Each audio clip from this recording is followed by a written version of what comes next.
Hello, YouTube. It has been quite a while, quite a couple of months actually.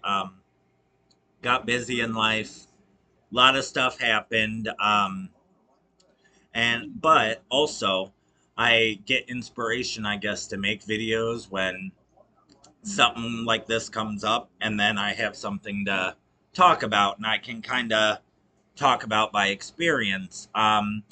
Well, if you watch my other videos, you'll know that I went no contact with a narcissistic mother January of this year, and I had no intentions of speaking to her again until um, my stepdad, passed away in April, and she didn't have nobody, whatever. So, I'm not a terrible person. Like, I went over and kind of was there, whatever, tried to be supportive, but at a distance. Um, So that, I guess, when it comes to narcissism, is called going back into the tiger's cage. Like, you know what I'm saying? You pretty much testing it out. Like, okay, this tiger bit me last time, but let's kind of test out to see if it's nicer this time, which I didn't. I didn't expect anything to change. She hasn't changed in all these years. Um, but like the day after, and I went over there to like talk to her and see what happened and whatever. She had picked that time to she wanted to speak about the whole reason that I quit talking to her, which if you are estranged from your parents as an adult child, um, you and I both know it's never just really one incident. It's never just one thing. It's years and years, like, your whole life is this shit. It's never just one thing. But she wanted to talk about all of it, so I did. Um, Very bluntly, like the things I've talked about in my other videos here.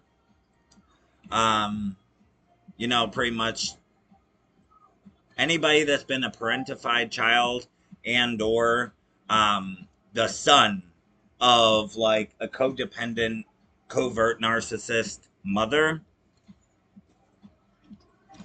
So y'all know how I feel. But I wrote some shit down. Um, so in terms of her behavior after that talk, okay, there's some progress because she was told like I don't have to stand you. Like it's not like before to where I literally had to live with you. You don't have a choice as a kid, so you are kind of stuck with them, and you're stuck with the consequences of their decisions. Um, Never made good decisions, you know what I'm saying? So why did I think it would be now? But I don't have to stand it, you know what I'm saying? We might live relatively close, but I don't have to keep you in my life. I don't care how we're related. I don't care who you are. It's how you treat me. And there's been some progress in terms of like the spamming with like texting, calling, like, you know what I'm saying? Just, if you don't reply to them, like, that's not okay. You need to be available the second they need to talk to you. That's not okay with me. And kind of told her, like, you're on the back burner now. Like, you know, I'm in a serious committed relationship. I'm engaged. Like, you are not the forefront of my life. You never should have been.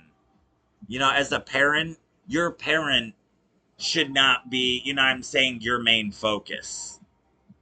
Your kids should be your main focus as a parent, but not the other way around.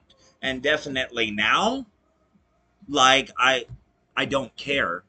You know what I'm saying? I never had that relationship with her like you should. It was always guilt, shame, manipulation, gaslighting, all this stuff to make me do what she wanted, to make me act how she wanted. And there was actually no relationship there. There was nothing under that cover. And you know what I'm saying? It's too late. And she knows that. It's too late. This is what you could have been doing in childhood, and now you're on the back burner. You know what I'm saying? And you cannot always forgive things, and don't let people pressure you because it's toxic.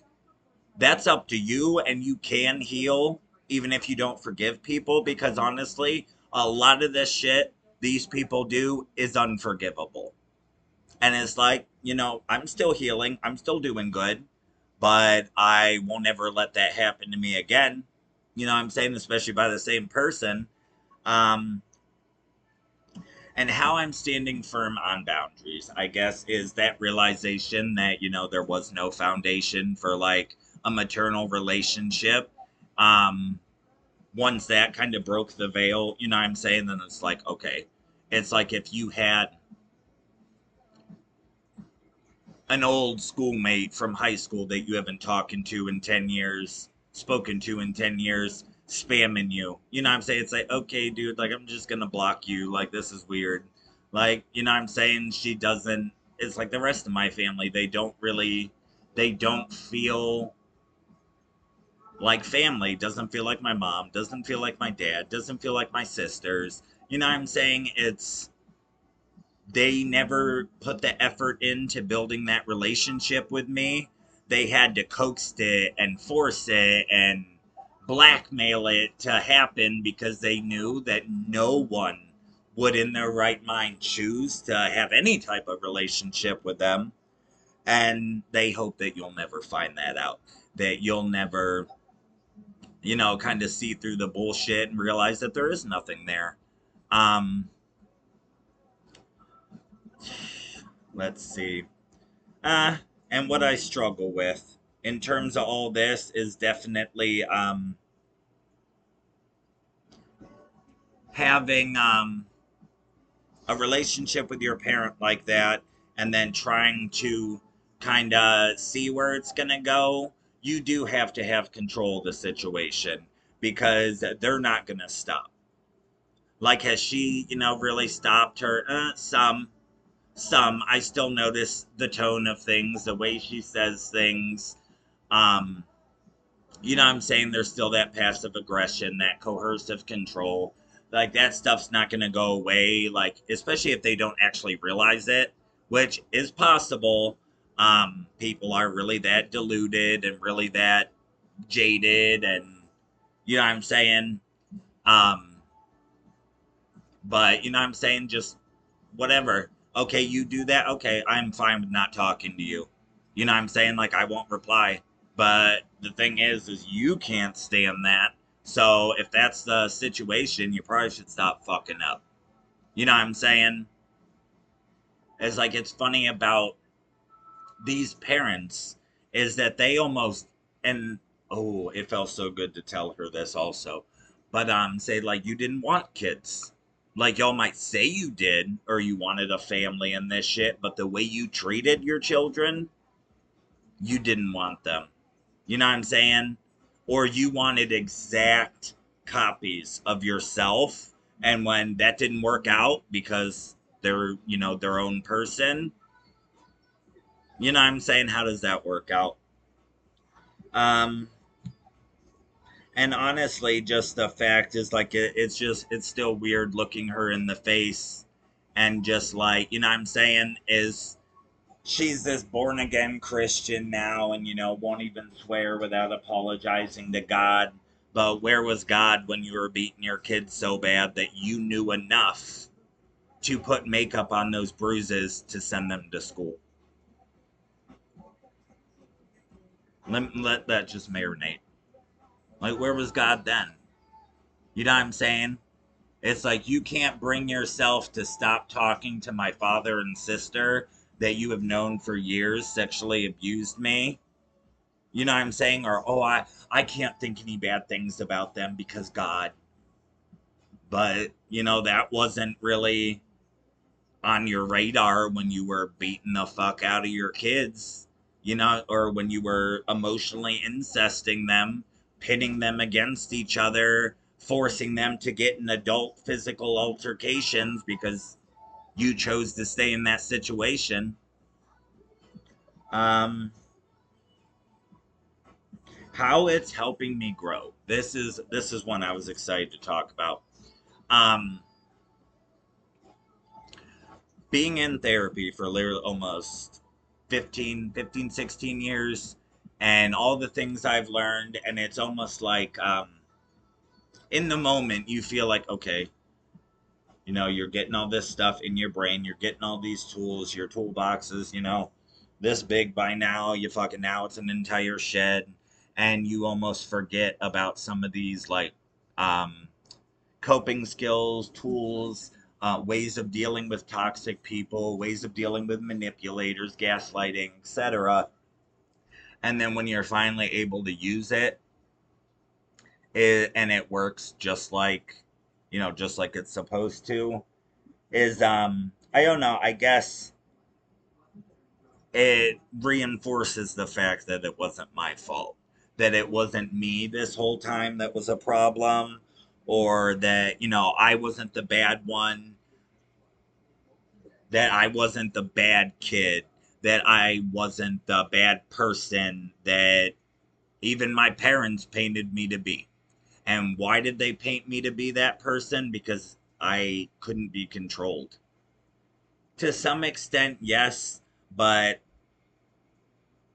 I always knew something was up. I didn't know what. Um, so I guess that's just a lot of closure for me now, is because especially the fact like how these things are working out now, going back into the tiger's cage, um, obviously talking about old stuff, and like I got to tell her, I finally got the balls to, because that veil of, if someone's upset with what you say, even if it's something that's true or that they did, you shouldn't say it, and then that's a bad thing or whatever. When in reality, they're just upset because you noticed, you said something, you brought it up, but they don't care or even have it on their radar about how you must have felt during it or still feel, whatever. That doesn't matter, but how they feel when you bring that up. Um, it's that told her that, like, you talking to two people that sexually abused me and that don't treat you well either, just for whatever stupid ass reason you make up, like that was a stab in the back. Oh, I had A, B, or C reason for doing this. That's fine. You took that risk. You knew the risks. One of these being, okay, your child could resent you, be traumatized, become estranged from you, yet completely demolish them as a person, your relationship, any hope for a relationship. You knew that was a risk you were taking. And because you were told about it, and in the later years, you knew that risk. Oh, I stayed, because A, B, and C, and then your kids kept getting abused, and you knew it. It doesn't matter if you were afraid or you couldn't or this or that. It doesn't matter. You knew what was at stake, and it is 100% your fault. 100% your fault as a parent. You failed. That there's no ifs, ands, or buts. Not a single one. Oh, I did my best with what I had. Parenting books weren't a thing. Talking to other people wasn't a thing.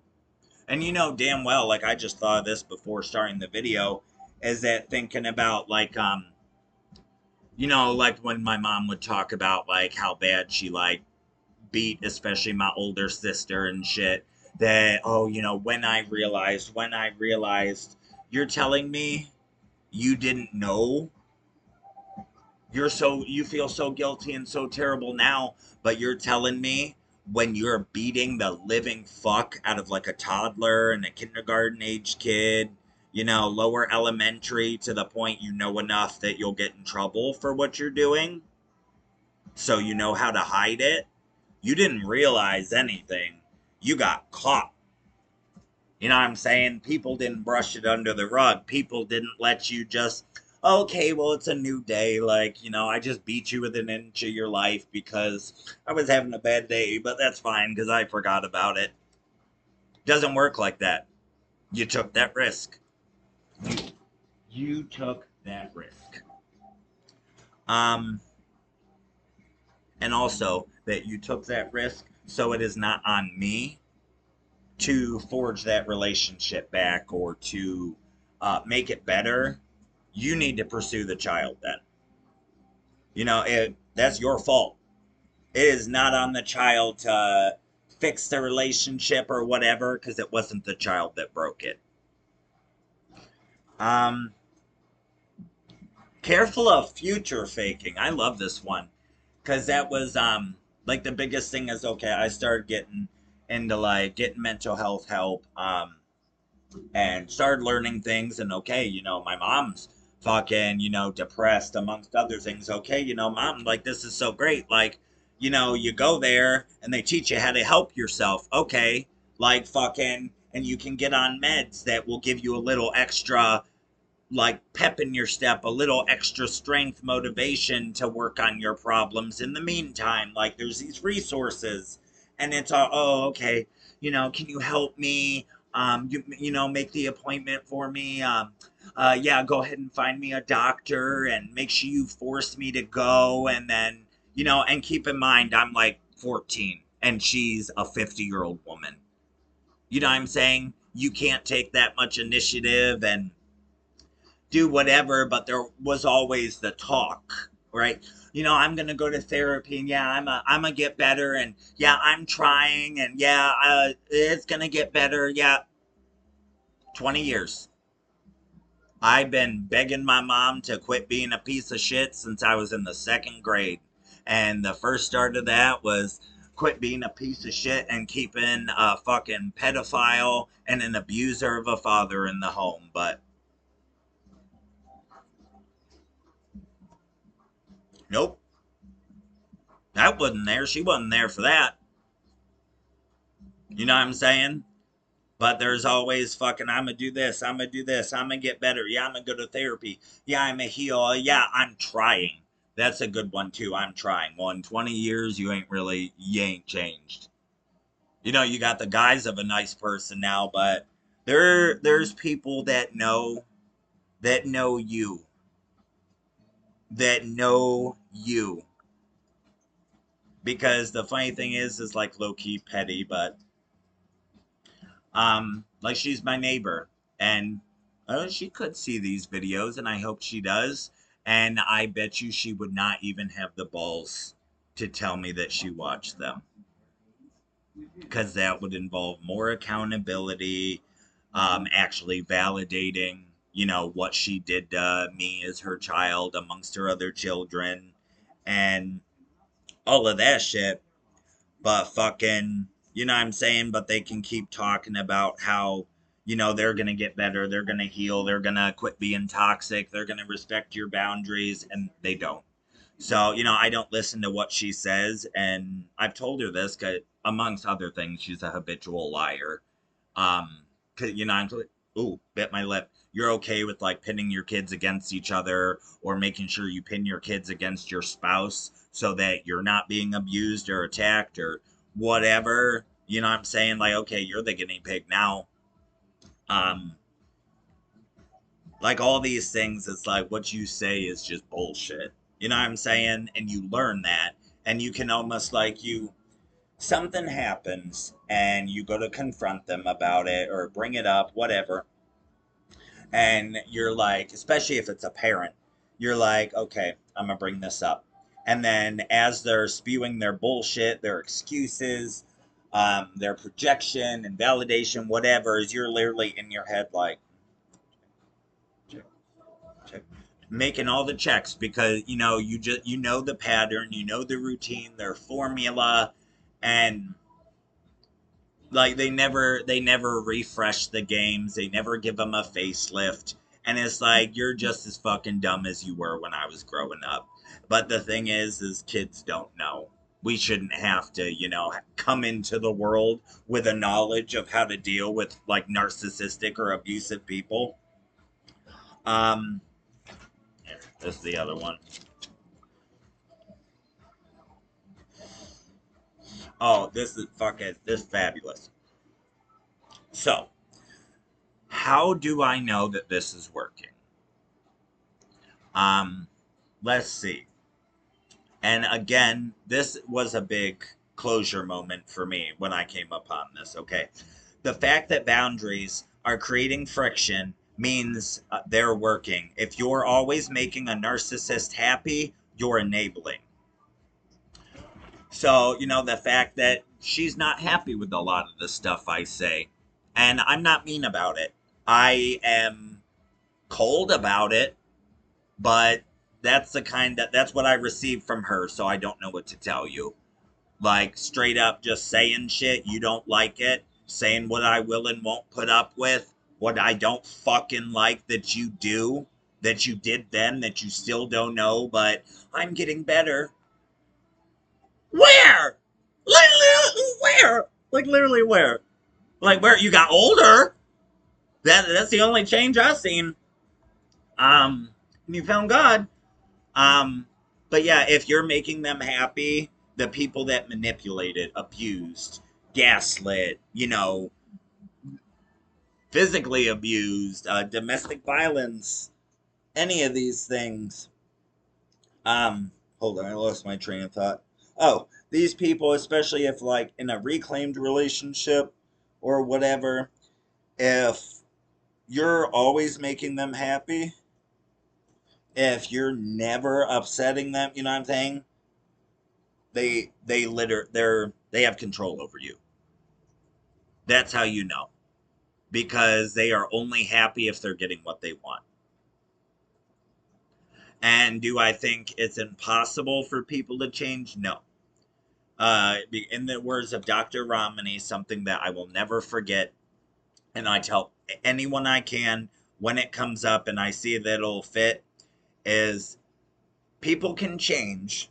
Okay, people can change, but most people don't. Most people don't. And if you're anywhere, you know what I'm saying? Like, I'd say 20 and up, you know what I'm saying? You get through teenage years and stuff and you realize people don't change. You see the same people from high school, you see them in adulthood, and you realize they're just as arrogant or cocky or whatever it was as they were in 8th grade. You know what I'm saying? People that haven't changed. And most people don't.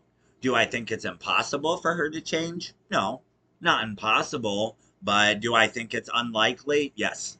I would say, based on her patterns, I would say she is like a 99% failure rate because she doesn't see it.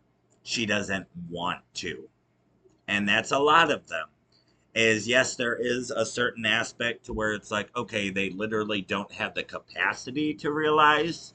But then when you hear, okay, like we were talking about some stuff, and I actually learned some like childhood trauma that she had went through that I had not previously known about. And it's like, okay, then that it's relieving, I guess, because then it's like, okay, a certain a certain extent, like she can actually kind of relate to where I'm coming from, even though she usually doesn't choose to. Um, you know what I'm saying? Then it was also like, so you went through it too, but then you not only did it to your own kids, but then you enabled your husband to do even worse. You know what I'm saying? So it's a double-edged sword of like, okay, you kind of do understand me, but then like, hey, wait, so you did know. You did know how wrong shit was, and you know what I'm saying? So it's very interesting to say the least.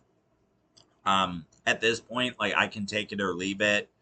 Um she's really an afterthought, and that might sound horrible, but to people that have actually dealt with similar things, that have been parentified as a child, that have been um in a household with narcissistic abuse, um, you guys get it.